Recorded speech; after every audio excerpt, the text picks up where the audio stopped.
Magandang gabi mga masters, bali ngayon po ay 4 na videos po ma-upload ko po sa aking YouTube channel. Tama nga mga masters, 4 na videos nga po ang ma-upload ko po. Yon, what's up mga masters? Nandito na naman tayo sa panibagong araw, panibagong kabanata na naman ang pagsasama-samahan natin ngayon guys.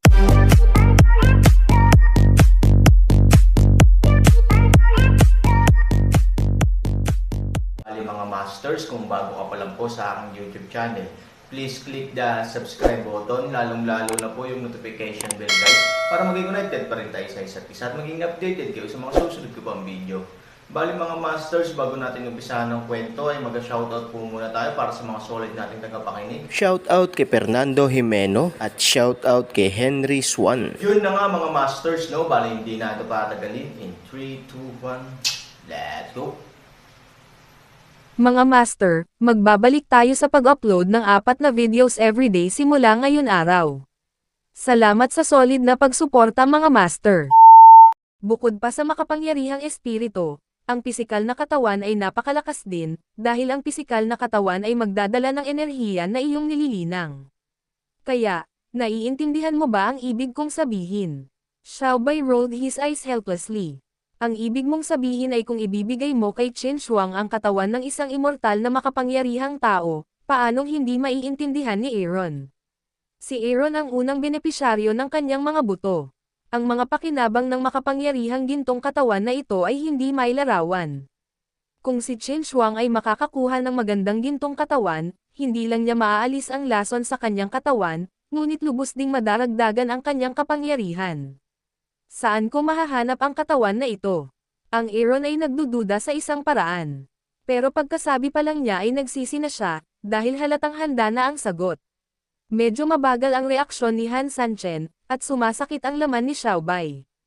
Inaasahan niya na pagkatapos ng kanyang muling pagkakatawang tao, mahahanap niya muli ang kanyang katawan, at pagkatapos ay pagsamahin ito sa kanyang bagong katawan, upang mabilis siyang makabawi ng maraming lakas. Malakas ako, nangangahulugan din na malakas ka. Sigurado ka bang gusto mong gawin ito? Si Xiaobai ay nahihirapan sa huling pagkakataon. Oo, matigas na tumango si Aaron. Bagamat kalakasan ang kinakapos niya sa kasalukuyan, imposibleng wala siyang konsensya. Muntik nang mamatay si Qin Shuang dahil sa kanyang sarili. Nag-aalala pa rin siya tungkol sa pakinabang at pagkawala. Tao pa ba yan? Well, gayunpaman, sinabi ko na ang aking katawan ay hindi madaling kunin, ang nihilist ay kailangang magtrabaho ng husto upang harapin ako, kaya, sabi ni Xiaobai. Tumango si Aaron. Alam niya na kung ano ang maaaring sugpuin ang hari ng mga hayop ay dapat na hindi pangkaraniwan, ngunit ito lamang ang pagkakataon upang iligtas si Qin Shuang.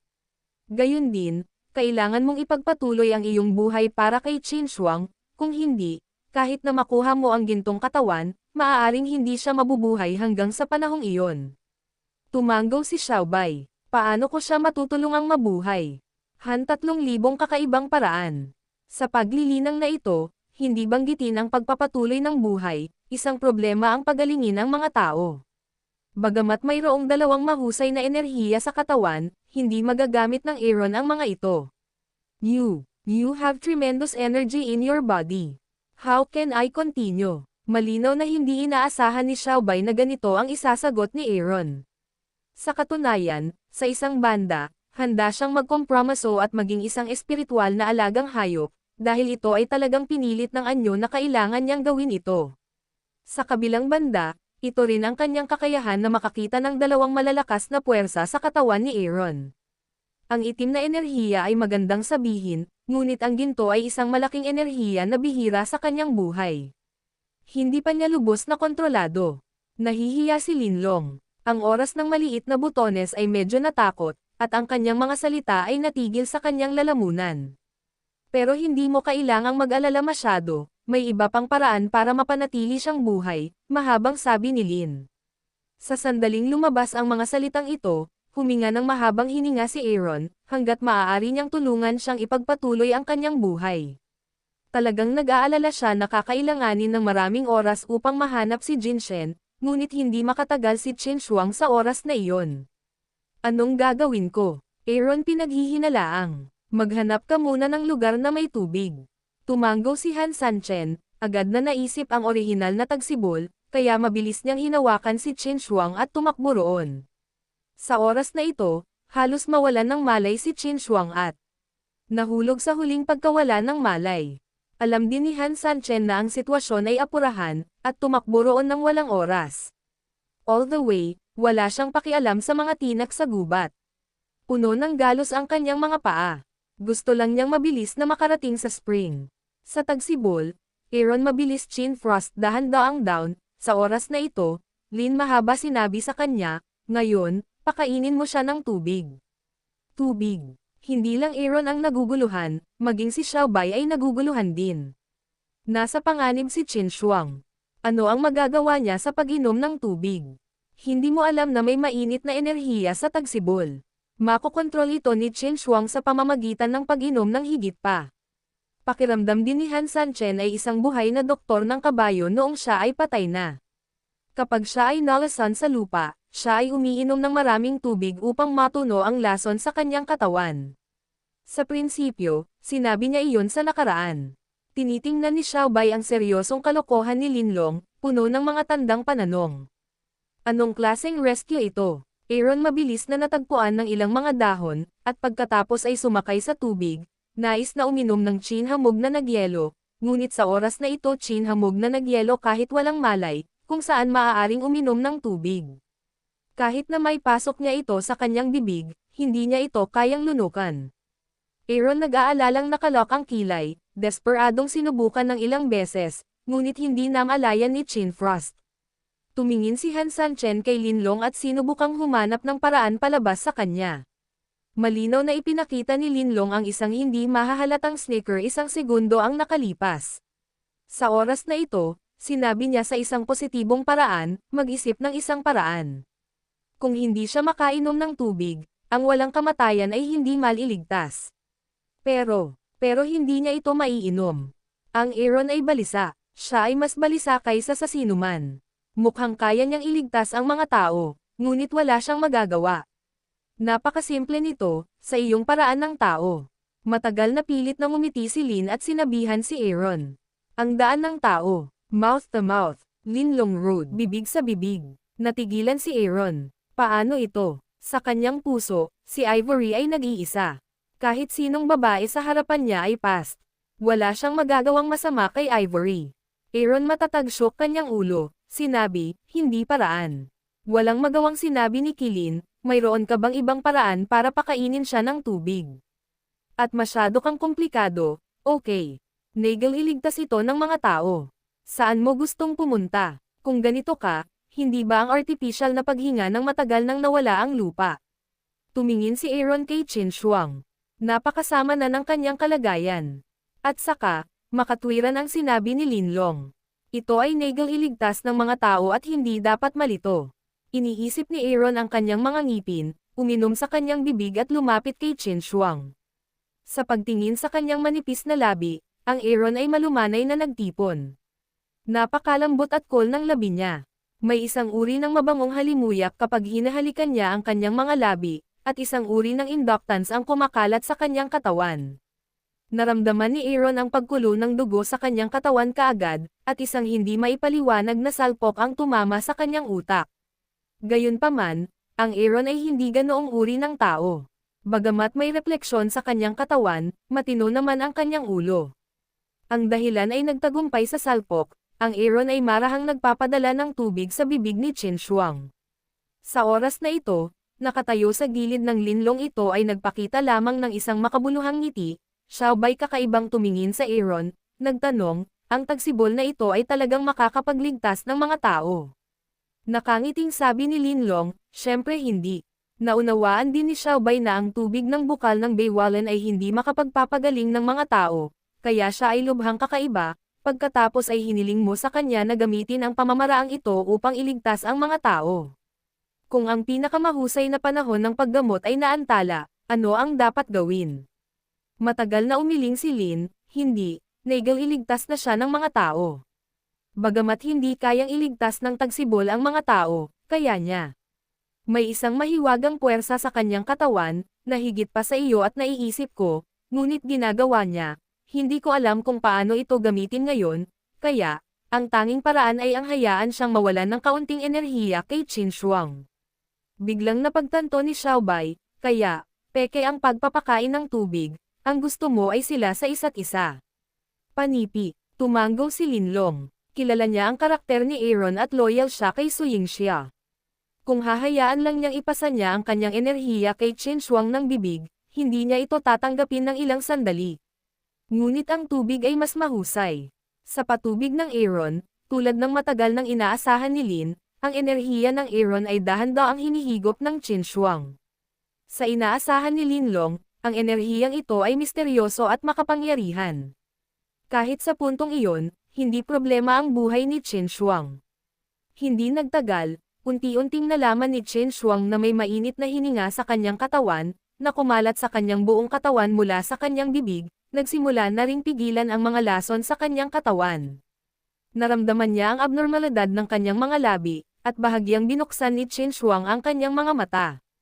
Nang makita niya ang mahahabang pilak mata ni Aaron, ang maiinit nitong labi sa labi nito, at naramdaman pa niya ang hininga nito, bahagyang namula ang mukha ni Qin Shuang, tahimik na nakatingin sa lalaking nasa harapan niya, at hindi maglakas loob na gumawa ng tunog. Sa puntong ito, mas bumilis ang tibok ng puso niya. Si Qin Shuang ay sobrang intimate ng isang lalaki sa unang pagkakataon, at hinalikan ng isang lalaki sa unang pagkakataon. Siya ay medyo nalilito at nawala. Hindi nagtagal, nang nakabuka ang kanyang mga labi, bumalik si Aaron sa tagsibol. Nang bumalik siya na may dalang tubig, mabilis na ipinikit ni Qin Shuang ang kanyang mga mata. Huminto ang Aaron sa harap niya. Ang hininga ni Qin Shuang ay mas apurahan. Sa sandaling ito, biglang sumigaw si Aaron, "Tingnan mo, mas magaling si Kuya Marshall Sister Qin Shuang." Namumula ang kanyang mukha. Nais ni Qin Shuang na makahanap ng isang lugar upang mag-drill down sa oras na ito, na namumula, na halatang dahil sa pagkamahiyain at pamumula. Tumanggo si Linlong. Nang imulat ni Qin Shuang ang kanyang mga mata, nakita na niya ito. Now seeing the drama, he could only say with a smile, ito ay nagpapakita na ang tagsibol ay may epekto. Tumanggo si Aaron, at pagkatapos ay hinulit ang aksyon ng may higit na pagsisikap. Gumising ng Aaron, mas kinakabahan si Qin Shuang, kung hindi nagmamadali si Aaron para iligtas ang mga tao, makikita niya na sa bawat paghalik niya pababa, ang mukha ni Qin Shuang ay magiging mas eskarlata, si Liu Mei ay bahagyang kulubot din. Kinakabahan siya at may kakaibang pakiramdam. Hanggang sa Aaron muli kapag nagpapakain ng tubig, Qin Frost sa wakas ay hindi maaaring makatulong ngunit buksan ang kanyang mga mata, well, 3,000, ako wake up. Kung siya ay nasa mabuting kalusugan, hindi alam ni Qin Shuang kung gaano katagal at ilang beses niya itong hihintayin ng tahimik, ngunit siya ay mahina. Hinahalikan ni Aaron ang kanyang buong bibig at pinamanhid siya. Ang madalas na paghalik ay nagpapabilis sa kanyang paghinga. Nang makitang gising si Qin Shuang, si Aaron, na nakatago sa dilim, ay agad na natuwa, nakatatandang martial sister na si Qin Shuang, gising ka na ba? Awkward na tumanggo si Qin Shuang, iniisip na kung hindi ako madyay gising muli, maaari akong himatayan sa iyo. Gusto mo ng tubig? Hindi malay na tanong ni Aaron. Kung tutuusin, ang unang nagising ng 10,000 pasyente ay, nauuhaw ako. Narinig ni Qin Shuang ang tubig at umiling sa takot, hindi na kailangan. Mabuti naman. Tumanggo si Aaron, pagkatapos ay tinawag sina Xiaobai at Linlong, tara na. Tumanggo si Linlong, at tumanggo rin si Xiaobai. Nagtataka si Qin Shuang kay Xiaobai at Linlong. Nakita na niya si Linlong, ngunit hindi niya mapigil ang tumingin kay Xiaobai, ano ito? Itinuro ni Qin Shuang si Xiaobai at tinanong, paborito mo ba iyon? Aaron nods, Qin Shuang smiles, gaano kaibig-ibig. Kaibig-ibighan 3,000 puso buntong hininga, kung alam mo na siya ay nihilistic pagdinig ng pagbabago ng kulay ng hari ng hayop, hindi mo alam na ipinagmamalaki mo rin ang export, maganda siya, by the way, saan tayo pupunta? Tanong ni Qin Shuang, 3,000 ngiti, tulungan kang pagalingin. Tapusin ang sinasabi, 3,000 isang stoop hugis, Qin Frostling isang sandali mamaya, mukha bahagyang pula, step sa 3,000 pabalik. Bitbit si Qin Shuang, 2 tao at 2 hayop ang tumungo sa isang malaking bundok. Sa daan, Ipinaliwanag ng Aaron kay Qin Shuang ang destinasyon at ang dahilan. Umiling si Qin Shuang pagkatapos marinig ito, mas mabuting huwag na tayong pumunta. Ang ipinagbabawal na lugar ng hari ng mga hayop ay palaging ang ipinagbabawal na lugar ng likod ng bundok. Kahit na ang kagubatan ng mga hayop ay ganap na bukas, ang mga estranghero ay hindi pinapayagan para makalapit. Mayroong dalawang bawal na lugar sa Sefeng, ang isa ay ang Xian Cave na pinasok ng Aaron sa simula, at ang isa ay ang ipinagbabawal na lugar para sa mga patay sa Haoshan. Narinig din ni Qin Shuang na binanggit ni Lin Mengxi na mayroong isang mundong nanginginig na demonyong hari na pinigilan doon, at ang Yin Chi ay pumailanglang sa langit. Kung makikialam ang mga alagad, malamang na sila ay kakainin ng Yin Chi. Ang pinakamahalagang bagay ay ang pinuno ng nihilismo ang nagtakda ng sumpa. Nang pagbabawal kay Tianlei doon, anumang manghihimasok o taong lalabas ay magdadala kay Tianlei sa dulo ng mundo at sisubog sa alikabok. Bukod dito, kahit na masira ang ipinagbabawal na sumpa, marami pa rin ang mga mekanismo sa loob nito, para dito. Alam ni Xiaobai, kung hindi siya susuko sa muling pagsilang, at direktang pipiliin ang reinkarnasyon, pero Aaron, hanggat may pagkakataon, hindi niya ito bibitawan. Yun na nga mga masters, no? Bali panibagong kabanata na naman yung natapos natin ngayong gabi. Muli, maraming salamat po.